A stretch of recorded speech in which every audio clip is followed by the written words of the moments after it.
자, 또 보자. 지금 여기까지 설명을 했는데 다시 거꾸로 보면 이제 얘를 정리를 할게. 알겠지? 선생님이 10만 다시 한번 정리를 하면 이게 이제 모 평균을 추정하는 방법이라는 거야. 그냥 지우고 시작할 거야. 그죠? 자, 지금 보시면요. 어떻게 되냐. 이렇게 됐을 때 이거는 외울 필요는 없어요. 이 변수는. 알겠지? 99%가 되려면 0.99가 되려면 마이너스 2.58에서부터 2.58이 Z 변수가 돼야 되는 거야. 알겠지? 그지? 그럼 99%의 신뢰도로 추정을 하면 아까 전에 우리가 했던 식이 있거든? 어떻게 돼? X바 맞지? 마이너스 2.58 곱하기 루트 n분의 시그마 얘보다는 크거나 같고 평균이 얘는 X바 플러스 2.58 곱하기 루트 n분의 시그마 이렇게 되면서 무엇이 되냐면 평균 n의 범위.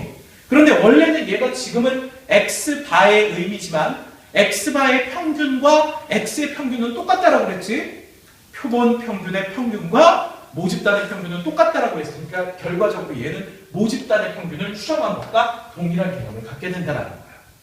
이해되니? 그런데 이게 언제나 99%로만 나오는 게 아니라 95%로도 나올 때가 있어. 알겠지? 이렇게 해서 얘가 95%가 되면 즉 0.95%로 95%의 신뢰도를 추정을 하면 이 표준화 변수 Z가 얼마가 되냐? 마이너스 1.96이 되고 얘가 1.96일 때 얘네들의 확률이 0.95가 되게 돼. 그러면 이 상태에서 역산을 해가지고 아까처럼 추정을 하게 되면 평균의 범위 M은 X바 마이너스 1.96 곱하기 루트 N분의 시그마가 될 것이고 그지? 얘는 X바 플러스 1.96의 루트 n분의 시그마가 될 거야. 이렇게 해서 우리는 무엇을 추정할 수 있냐면 모집단의 평균을 추정할 수 있다. 자, 그런데 여기서 끝나서는 안 돼. 조금 더 이제 자세한 용어를 조금 배워야 되는데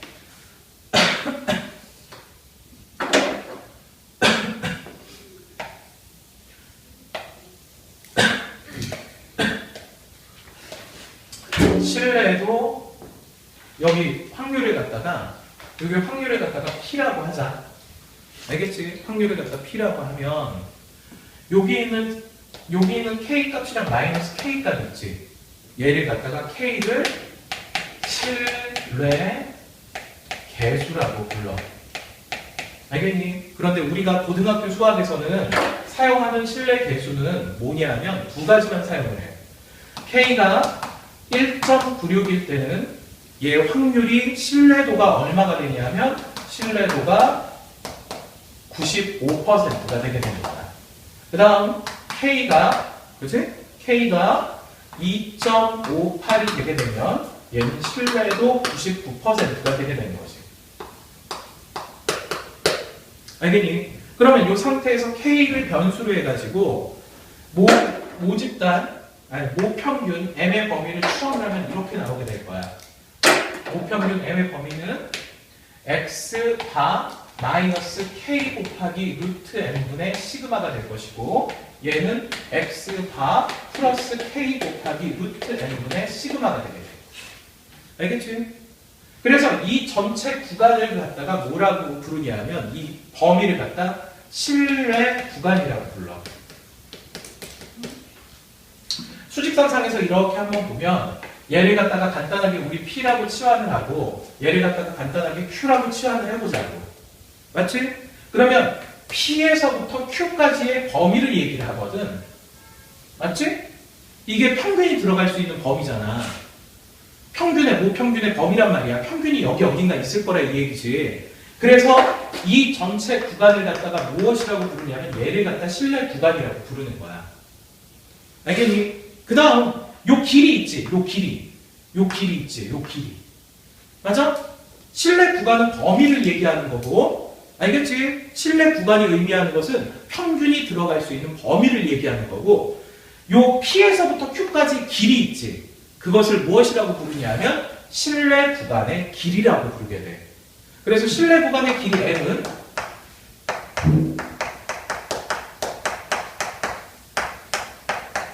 L은 어떻게 구하냐면 Q에서 P를 빼면 되겠지. 수직선 위에서는 큰 거에서 작은 거 빼면 길이가 나오잖아.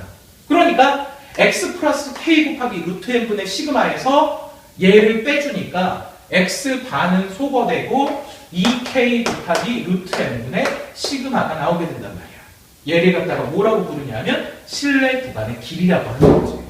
여기서부터 여기까지 실제 길이. 알겠어?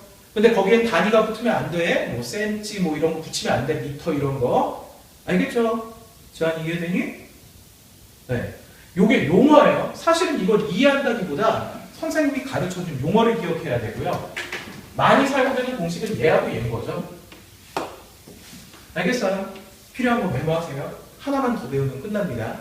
왜냐하면 이 실내 구간의 길이가 변화하는 경우나 뭐가 변화하는 경우에 대한 얘기가 있단 말이야. 그 내용까지 배워야지만 여기 개념이 끝나게 돼요. 필요한 거 일단 메모하세요. 다 메모했어요? 동원이도 다 했니? 그러면 바로 갈게. 잘 보자.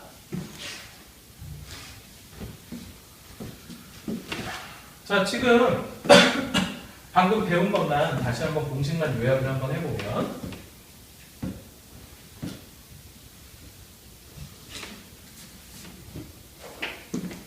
실내 계수를 K라고 하고요.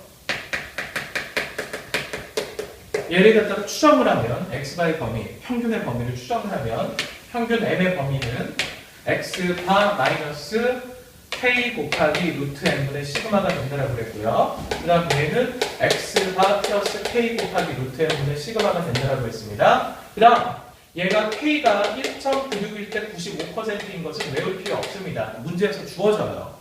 알겠지? 예전에 선생님 때 이걸 외워야 했어요. 알겠니? 그런데 요새는 표로 주거나 부등식으로 줘요. 알겠죠? 그 다음 뭐 예를 들어서 주는 방법을 알려줄게요. K는 1.96, 2.58, 소리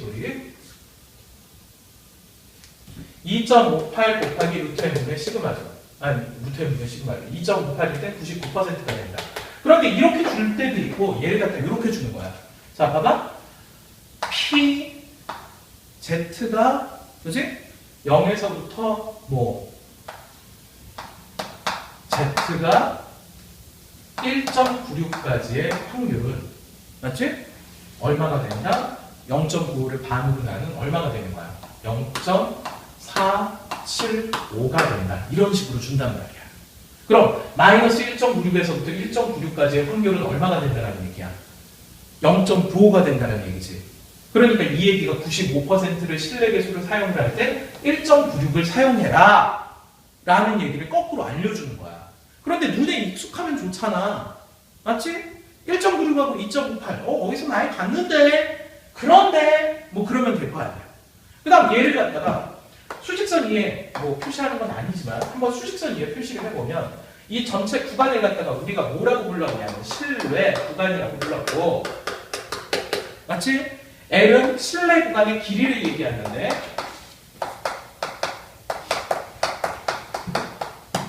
얘는 2K 곱하기 루트 n분의 시그마가 되더라 라는 것을 알아낸 거야. 자, 그러면 이거를 왜 이렇게 합니까? 자, 이제 한번 보자. 변화를 시켜. 어떤 식이냐면 왜 이걸 공부하느냐? 어떻게 해야 평균의 범위를 좀 더 정확한 자료를 얻을 수 있느냐 이게 얘기야.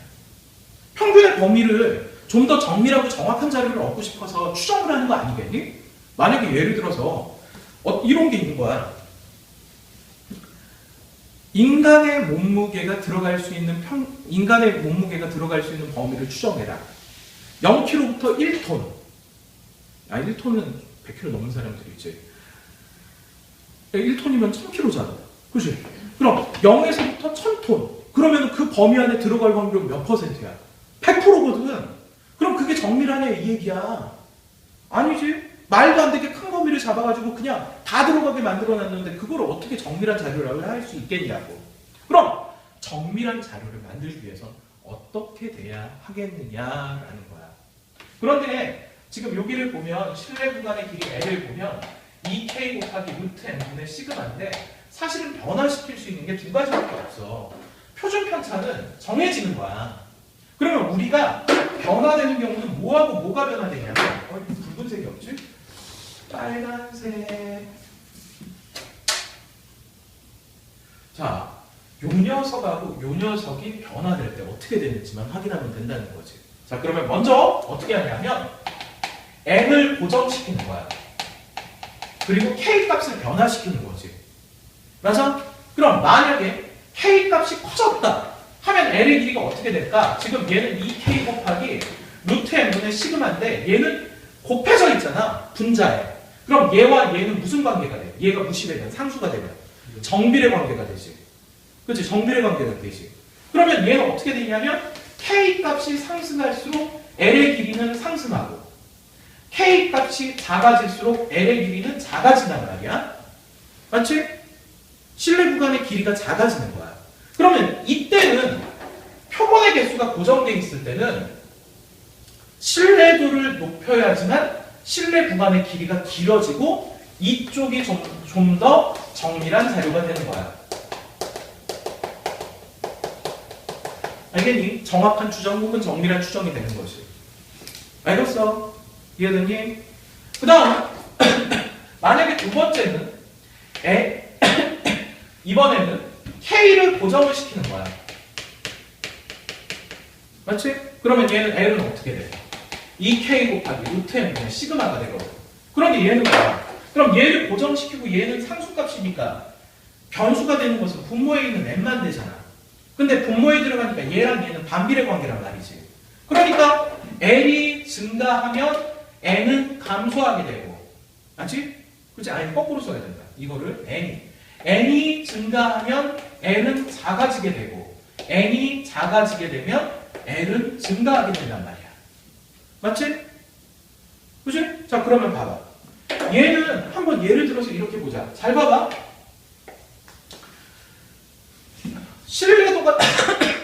신뢰도가 정해져 있는 거야. 그러면 봐봐. 요만큼 범위에 들어갈 확률이 99%래. 맞지?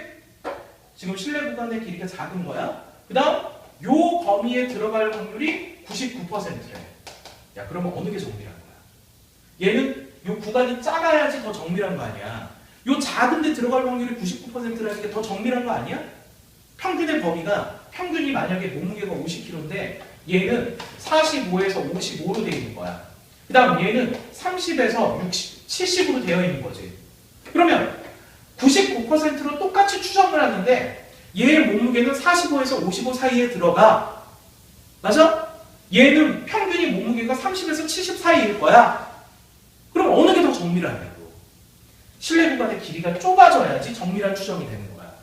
알겠니? 그래서 이번에 얘는 실내 구간의 길이가 짧아야지 정밀한 추정이 되는 거지. 그러니까 문제가 하나 생겨버린 거지. 실내 구간의 길이가 길다라고 해서 무조건 정밀한 게 아니라는 얘기야. 맞지? 어떤 게 고정되고 어떤 게 변화되느냐에 따라서 달라진다는 얘기지.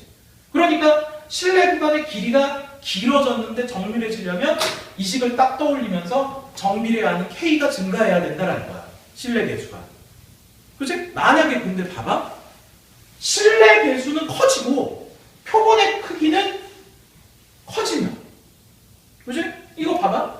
지금 정밀해지는 것은 실내 구간의 길이는 무시해버리고 정밀해지려면 어떻게 돼야 되냐면 실내 개수는 커지고 표본의 크기도 커져야 되거든.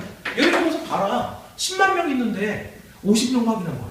10만 명 있는데 5천 명 확인한 거야. 어느 게 더 정밀하겠냐 이 얘기야. 더 정확하겠냐고. 추정을 할 수 있는 값이. 그지? 5천 명일 때라 이거야. 그러니까 우리가 좀 더 모평균을 추정을 하는 데 있어서 정확한 범위, 그지? 오차가 적은 범위를 구하고 싶으면 표본의 크기는 늘리고 실내 개수는 99%에 가까운 값을 잡으면 좀 더 정확한 모평균을 추정할 수 있다라는 얘기를 하는 거야. 알겠죠? 여기까지가 통계적 추정의 끝이고요. 너희들이 이제 고3 올라가서 수능 과정을 준비하는 데 있어서 마지막 단계가 되게 돼요. 알겠죠? 여기까지가 끝입니다. 자, K는 뭐예요? 뭐야? 표본 비율?